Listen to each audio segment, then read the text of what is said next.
Hi there and welcome to Sal's Hoopheads. Great to have your company as always. Big show coming up. I can't wait to get stuck into this one. Alex McNaught, our special guest. Tall Ferns headed to the Asia Cup. We'll have a look at their squad and of course their important 3 preliminary games. Can they get through? Can they finish top 4 and head off to the Paris Olympics? And we'll also be looking at the Breakers' depth roster. How's the team shaping up for the coming Australian NBL season? And to pick it all apart, as always, we turn our attention to Sherlock Holmes and Dr. Watson. You're going to have to be Sherlock Holmes. I'm definitely Dr. Watson. You think so? Yeah, well, I'm not actually that smart, so I don't know if I'm a doctor of anything. Yeah. The only thing that comes to mind is the saying that goes, no, Sherlock to me. I'll leave that one alone. We'll let you two debate that throughout the show. Let's have a look at round 11 Sal's NBL results. And here they are, the Nuggets and the Rams. The Rams get up. Troy Baxter Jr. into the starting lineup, by the way.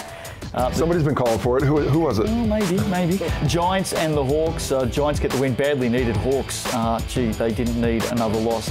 Airs on the road. Tuatara too strong for the Sharks. Saints over the Airs and the Bulls strangle the Sharks. They are the results. Let's pick it apart. We'll start with that Nuggets-Rams game. As we said, Troy Baxter Jr. came into the starting lineup. Nico McCulloch back into action. Great to see him. Nuggets have lost 5 of their last 6. Also, when is Ty Webster playing? This week. Fantastic. Because they have to play the Rams again. So that means that Corey will be there for the Rams. Yep. Now the Nuggets, well, not that we're looking ahead now because we've obviously got this game and it's been a tough stretch, but looking forward for the Nuggets, they just want to put the stretch behind them, but they won't have Sam Timmons. Look, there's no question that this slide for the Nuggets has coalesced with the loss of J-Rock of Ja'Cory McLaughlin. Without him, they're a very different team offensively. They haven't shown the ability to have somebody run that point guard position. Even bringing in Nico McCulloch, who's more of a 2, even though he's got those point guard skills. He's played a lot off the ball. They're not right there where we want to be, but the Rams playing great defense right now and doing just enough. They've lost that size. I don't think they're as good on the interior as they were, but still they're looking like a quality side that's going to challenge for a title. They will go, man. Like with Corey, they will go. Corey's passing is so underrated. Like lately, the last few years, his looks, like he's a straight shooter. We know this. He's a bucket. But he's also very good at passing the ball, and that's going to be key. Coming off a title in Basketball Africa as well, so he's another championship to the rings. Can't wait for that matchup this week, the return bout between the Rams and the Nuggets, the Websters going up against each other. Just on Baxter Jr., obviously he starred in this game, had a horrible start. Didn't he? It wasn't good. Just missed everything. I mean, when you're talking about how he was supposed to be executing things, yes. If you're watching the game, his defense rotations were poor. His teammates were getting on him about it, and they put him in bad positions. But he was able to pick it up and find the range from deep and really perform offensively down that stretch to carry him home. Yeah, he absolutely did that. I went to bed at halftime. Did you? It was Thursday night. I had work early in the night. It's okay. It's okay. I'm sorry. Giants and the Hawks. Giants get up by 9. Mika Vukona, massive night for the Giants all round. Another sellout and some dignitaries down there. Matua Maker, great form, 26 and 11. Sammy D, 24. He came to play. The Jets, sorry, not the Jets. Cal McRae, 21 and 12 as well.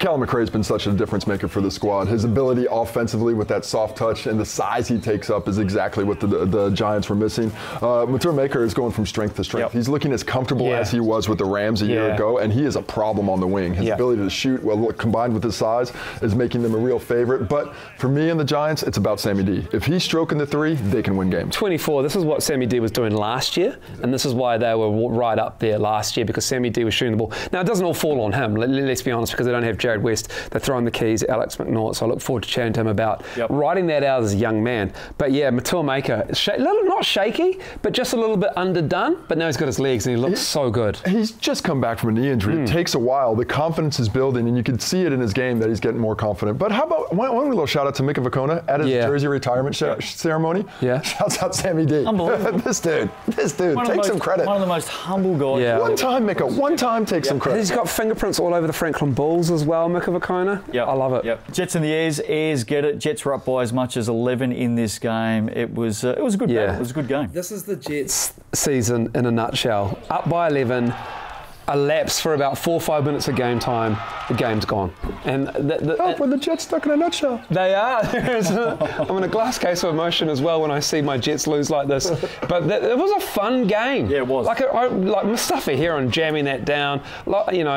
Campbell Scott came on and made some buckets, but Kendrick Ray stepped up when he needed to, and that is just a deep dagger that will kill off most teams. It looked like the Jets were going to come away with that win until Kendrick late started hitting some big shots. And the Airs doing just enough. I like them much better defensively now. Holding that Manawatu Jet squad to 83 points, that's a victory for me because that squad has the ability to really be high performing. And the Jets, it's the same as them. Danny Pippen was fantastic once again. The other imports really good, but they just need to have those three guys play so perfectly to lift the rest of the roster until they start getting a little bit more confidence offensively. Yeah, no doubt. Tuatara got the Sharks by 15. Tuatara scored the last 15 points of the game. It's actually the last 18 because they were down 3. There you go. So that 18-0 run to finish, it was all Rob Lowe. I mean, he was just unguardable down there. They just didn't have the size to compete with him. All 5 starters for the Tuatara in double figures as well. And can we put a hand up for Charlie Dalton? Because this kid is the heartbeat of this squad at 19. He really is. Yeah, Aaron Young has obviously believed in him, but he wants him to do more. Like I did say to Aaron Young a couple of weeks ago before a game, like, you just need Charlie to believe in a shot. And I said to him, I'm sure he's banging them down in practice. He goes, absolutely. He just needs to know that he has the green light. Can I go on record right now? Charlie Dalton's my pick for most improved player of the season. Last season averaged 2 points a game at 30%. This season averaging 10 points a game at 49%. He's my number one. He's gone past Walter Brown, most improved player this season. Yeah. Oh yeah. I mean, Charlie Dalton's been great. Charlie Dalton is a starter playing more than 30 minutes a game in the top team in the competition. 18 years of age. Yeah. And they went at him, the Bulls, the last round 10. Yep. Like they went at him. Yep. But he held his nerve. I mean, he's a young kid. He got beaten a couple of times, but he just got back up and believed in what he did. It's the mindset. Great mindset for a young fella. Saints in the air. Saints get it by 6 at home. Rumours swirling. Player departing. Player coming in. We can confirm now. Marlon Taylor gone. This guy's swirling the rumors and telling us about them swirling around. Hey, you're on the call, bringing up scuttlebutt. I liked what I saw from the Taranaki Airs in this game and the fact that they didn't quit. They went down big a couple of times. They kept fighting to come back and really made a game of it late. They do, unfortunately. That was a great dunk. Sorry, Tommy V, but he was in your calcium face, in Quinn Bailey's game. But they look like a team that needs 2 or 3 games more seasoning to figure out how to play with it. They don't have that time. They're still going to be challenging down the stretch. But the Saints and Dane Samuel, I loved what I saw from Dane. 19 points in the first half. Massive start to the game too. Really good. Really taking it on himself. I want more Dane. I want more Dane. Yep. Tohi Smith-Milner comes back in this week for the Saints after that 1-game suspension. Just on the move to exit Marlon Taylor, as we sit here right now, we don't know who's coming in. We believe it's an import big. Yes or no, good decision? It is a good decision. I like it because obviously what they need is defence. And they probably need a bit more defence down low because they're getting the job done offensively, but I think that's obviously where they've identified the steal. And it might just be a big who can mark a 3 on the wing. Derek Pardon may be coming back to pick up a couple of suitcases. Wow, wait. Now that would be impressive. You don't never know if it's the right move until the end, but I can look at Marlon Taylor and that roster and see how his skill set is duplicative of some of the stuff they already have with Musius. And the last thing you need is a spot you need some support in, where another spot that's too strong. Duplicative. Hey Siri, what does duplicative mean? Definitely Dr. Watson. We've worked it out. Fantastic. Bulls and the Sharks. Probably not a lot to see here. Bulls.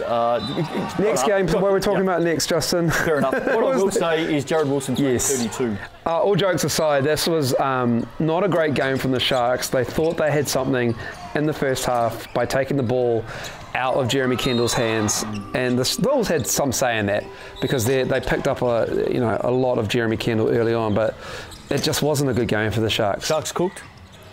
Yeah. I mean, in terms of a final 6 spot, if you're asking me to have to say right now, yes or no, will they make it? I just don't see, without a fully fit Alex Pledger demanding the middle there, I think they're just a little short on interior presence. Didn't play the weekend. Ladder, here it is after 11 rounds. I think the top 5 are safe. I know you're talking about the Saints, maybe, maybe not, but for me, it's a battle from 6th down, and head-to-head mini ladders, they're all going to play a part over the next 4 weeks. Yeah, I love a mini ladder. I love it when people work it out for me and then tell me what the mini ladder looks like, because it's getting complicated. Like, you just look like they're all within reaching distance of the sixth spot, the airs, etc. But they need to string wins together, and they haven't done it all season long. So now it's getting too tough because everybody's reloading. I absolutely don't think the Saints are safe yet, and I don't even think the Nuggets are safe yet, unless they start playing good basketball and finding that level. They're only 3 wins. That's a good take. You got the 5-win Giants, you got the 5-win Hawks, the 5-win Sharks. They can still get it done. They just need a little hot streak, and the teams above them have been inconsistent up to this point. But you've said all season that you reckon 8 wins will be enough to get them in. I think 8 wins can do it. I think 8 wins will get one team in. But mini ladder. But on the mini ladder, then it all comes back. Somebody do that math for me. Yeah, who is going to be? Oh, I work for the league, don't I? You work for the league. He's my mini ladder. You guys don't tell me anything. So Nothing. Nothing. Sick of it. Well, if there's one thing we know, don't get hung up on the ladder the way that it looks at the moment, because there's still 4 rounds to go, and anything, as we know, can happen in the Sal's NBL. Speaking of anything happening, Alex McNaught, he is definitely having a very, very good season down in the land of the Giants, and he joins us right now on Sal's Hoopheads. Here he is, McNaughty. G'day everyone, how we doing? Hey, we're really well. Congratulations on the season so far, but more importantly, well done on the recent form, because the Giants are coming. Yeah, it was a tough start for the year. Going 0-5 is something you never want to do.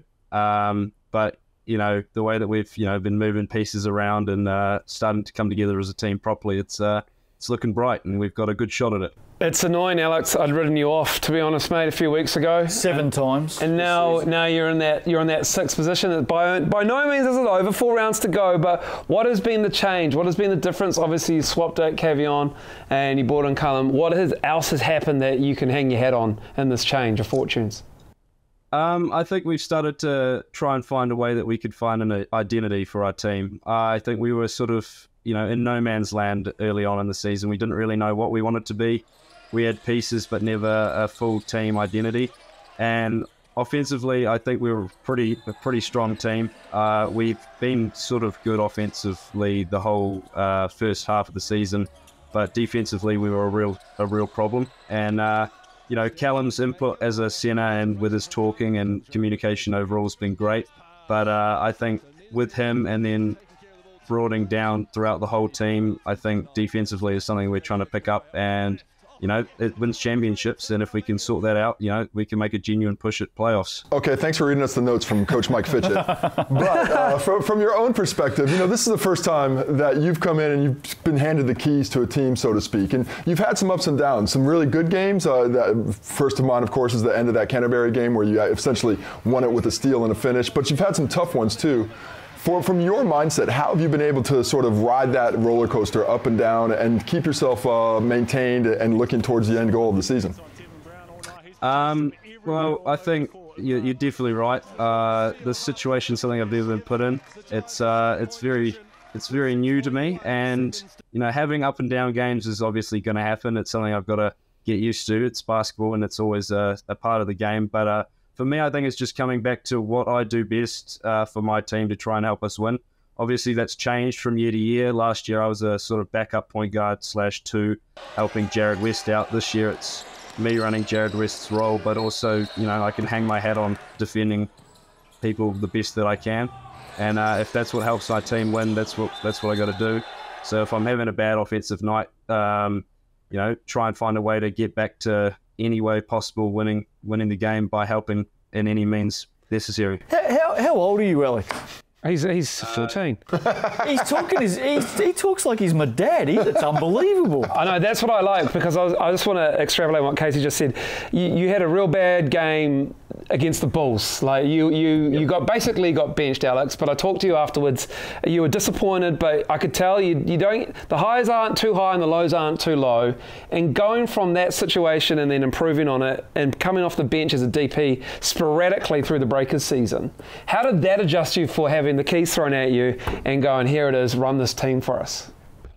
Well, I think the professional environment of the Breakers, like following under Isaiah Leafa, Will McDowell-White and Barry Brown, like those are 3 incredibly high-level guards, and you kind of get to you'd say it's through osmosis that you can sort of get used to the sort of things that they like to do, the way that they like to play. And I like to sort of nitpick things from their game and try and put it into mine. But in all seriousness, it really just came down to seeing how they conducted themselves in the games, and then try and replicate it in my own form with my own type of game.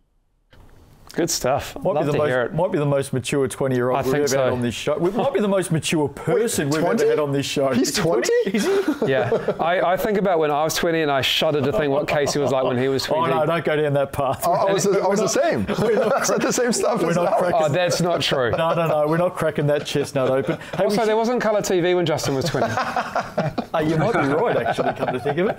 Hey, we should give a call out to Riley Benson, because you actually you lodge with Riley Benson, don't you? Indeed, yes. I currently live in his house. He's at work at the moment. So. I was going to say, you just turned around then to check if he was in the background. He is at work. He does do something during the day. You never know if he could be lurking, or if his partner could be lurking closer. So just got to make sure. Hey, listen, big game coming up this week, taking on the Tuatara. They're definitely in form, top of the table, and importantly for the Giants, you have to keep winning. Yeah, you're definitely not wrong. We've every week you take a look at the leaderboard, you sort of see where you're looking, and it's a big game for us. The last two have been super important. Obviously, Hawks being a genuine contender with us for that 6th spot, and then the Rams, which was a top seeded team that we could try and take down. We've got to go up to Auckland, try and do the same thing again. We wish you well, mate, and we appreciate your time on Sal's Hoopheads. Go well. Hey, thank you, guys. It is a massive game for the Giants this week. There's no doubt about that. They do have to keep winning. Interestingly, one of the three of us has gone for the Giants to take down the top of the ladder dinosaurs. Hello. Now, I like this because I know what Casey's done here, because I got my picks in first on Monday morning. And he's looked at mine, and he's just gone opposite of everything. First of all, why would I ever look at a text from you? I'm not paying any attention to that. I just swiped that bubble away. This is all based on me, and the Giants turn a little thing. Why are they going to win? Well, I don't think the Tuatara have been playing great basketball. You look at the last 2 weeks; those are games they could have lost on their home court. That they closed it down well down the stretch. But I think right now they've got enough size and they've got enough defense to slow the Tuatara. Yeah, 32-19 is a pretty poor game from Rob Lowe last game. Actually, Justin. You're right, yeah. Casey's right. You mean that game that they were down 3 with 5 minutes to go and closed it out? Yeah, against the team they should. Okay. You're picking on me. Let's move on. Picking the scab. Let's talk about the Tall Ferns at the Asia Cup coming up next week, and really looking forward to this. Of course, they have 3 preliminary games. They're taking on Korea, China and Lebanon. If they finish top 4 at the Asia Cup, they automatically qualify for the Paris Olympics next year. Finishing top 4, though, is tough. Very, very tough. China and Korea are very tough opposition. Lebanon, I don't know too much about Lebanon. We've got to look at Korea and China, I think about, 4 years ago? Mind the pandemic? I can't really remember. Things went pretty slowly and then very quickly. But it was great for the Tall Ferns to have that experience against them. And I think that Lebanon game is winnable, but those two, Korea and China, are very tough because of the sheer size of them. Yeah, really tough. Let's have a look at the Tall Ferns squad. And it's young, it's exciting. There's some new faces. There are some faces missing, though, of course. Kalani Purcell recently gave birth. Hope you're well. Tessa Boagni about to give birth. Hope you're well. And, of course, Mary Goulding. Good news on the recovery, which is fantastic news. But 3 big outs for this team. Yeah, and it looks like this team, hopefully, with Charlie and Crystal and the likes, you've got shooters, you've got a little bit of speed. Maybe getting up and down will be the focus for them. But big matchups with Korea and China, the height. And we had a really good preparation in Europe, playing against Serbia, playing against Poland, playing against Turkey, able to bleed themselves against teams that play probably a different style than Korea and China do, who are the teams that you have to beat. But I think that physicality they would have been met with over there, playing in opposition countries, that's set a good foundation for them to come in and play to their best. And, when an Olympics is on the line, you find a different level of concentration, a different level of mindset. And that's what they have to come in with. And, you got to win 2 out of 3. So that's the goal. Looking forward to it. Can I just send a message to all of our Sal's NBL teams, those that complain about playing back-to-backs, 2 games in 24 hours? The Tall Ferns next week, 1, 2, 3. 3 games in 3 days. That is a heavy schedule. 3 international games as well. That's tough. That is really tough. But at least you've got the tough teams first. Yep. and then hopefully you've got enough in the tank to take on Lebanon. No days off in international basketball. No, there isn't. You're exactly Well, that's right. the Olympic schedule, really. Yep, definitely. There are no days off. We're going to have a look at the Tall Ferns next week, and hopefully we've got some good news and we're talking good things. Breakers, let's talk some good things. They are starting to sign. They're starting to load up. Do you like the squad that's coming together? I do. I like what they've done with the Rob Lowe role and they've done with the Derek Pardon role. Mathiang and Pino are going to be really good offensive rebounders. They love the on-ball, the high on-ball, did the Breakers offense. Modimoa has got guys he wants to fill out that part of the basketball, and that's given them room to go and get creators on the perimeter. Bit of a depth chart here at the moment. Yeah, and I mean, I'll pump Rib Savicius in my veins. I can't wait to see him play a 6'7" shooter from Lithuania. So you know that he's going to be a rounded player. He's not going to be raw. Yep. They've gone away from the Americans now in their Next Stars program. They're starting to look at the Europeans because they know that they've been in a professional environment just a little bit longer with more rounded skills. Case Dane Pinot was the latest announcement. Yeah, I'll be interested to see if Dane Pinot is able to reach the heights of his career a few years ago when he was absolutely terrorizing teams on the offensive glass. He hasn't had a lot of playing time this last couple of years. Yep. You're going to have to expect a lot of him to replace Rob Lowe and replace what he gave last season during that championship run. When I look at that roster, I'm just wondering who's the skill going to be? Who are those imports that are going to come in? Because it's what they've built now are guys who can surround those guys, but it's still going to be about that engine. And those imports that are coming in the engine spot are going to be the most important, and that's what's really going to drive their success this season. Any updates on imports? Have you heard anything? Well, it's not going to be Barry Brown. No. It's not going to be Brantley. No. And it's not going to be Pardon, obviously. Yep. So therefore, it means that Summer League, the Euro season's coming to a close in France. Like the European leagues will offer up something, and that's what I like because the Breakers will always be a destination for a guy who's come off an injury who can rebound and get himself into form and then move on. I don't know. There might be some news because I just got a text from Simon about what this roster looks like, and he's texting me back. When is this going public? So I can text him back tomorrow, very, very shortly, and we'll find out from there. Oh, hello. Hello. More moves are coming. All right, round 12, Sal's NBL. Let's have a look at the games coming up, and it just keeps fascinating us. There's no doubt about it. Here we go. Thursday night, Rams and the Nuggets, Bulls and the Saints, Tuatara and the Giants. We spoke about that one earlier. Let's flick it over. Hawks and the Nuggets, Jets and the Saints, Airs and the Sharks. That is how round 12 looks. Miles, your feature game is the Bulls and the Saints. Oh, look, that is a real acid test for both, actually. Can the Saints stop somebody? Can the Bulls, stop the Saints' high-powered offense because they'll have Tohi back. Dane was in form in the first half last game. Kyle Adnam is a problem. That matchup with Ricky McGill is going to be nice. And mystery import. Who is the import? Because Marlon is gone. Hello, gone. Mystery import coming through. And that matchup is interesting, but to me it's more so because the Bulls have become such an offensive force. These are going to be two high-potent offenses, and the one that is able to slow down the other is going to come away with the dub. Yeah, and this game is going to be niggly. This game, the Saints, from what I've seen, don't like physicality. They don't like being picked on.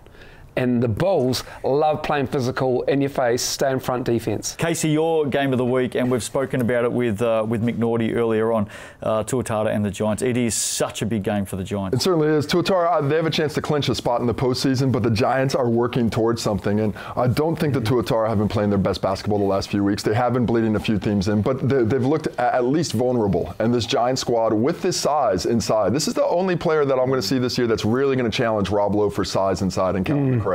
And that's going to be a great test. Excuse me, Joe Lawson as well. That's another week he's had with them. And Cruz Perra-Hunt was really nice against the Bulls in his first game out. And I think another week for those two is important. Here we go. Yes and no to finish this off for another week. Do we now only have a battle on our hands for 6th position? What? That was so wordy. For 6th? No, I think 5th is still up. Saints are still up for grabs. I say yes, it's only the 6th spot that's up for grabs. Will the Tall Ferns finish top 4 at the Asia Cup and qualify for the Paris Olympics? Yes. I'm always going to say yes. Yes, Am I putting negative vibes out there? The Australian? Yes. What are you doing to us? I press up for the Opals. At the end of the season, should the Sal's NBL publicly publish the total player spend of each team? Publicly publish it. We know there's a cap. We know that. Should they publicly publish what each team? I'm going to say no. Because are you saying per player?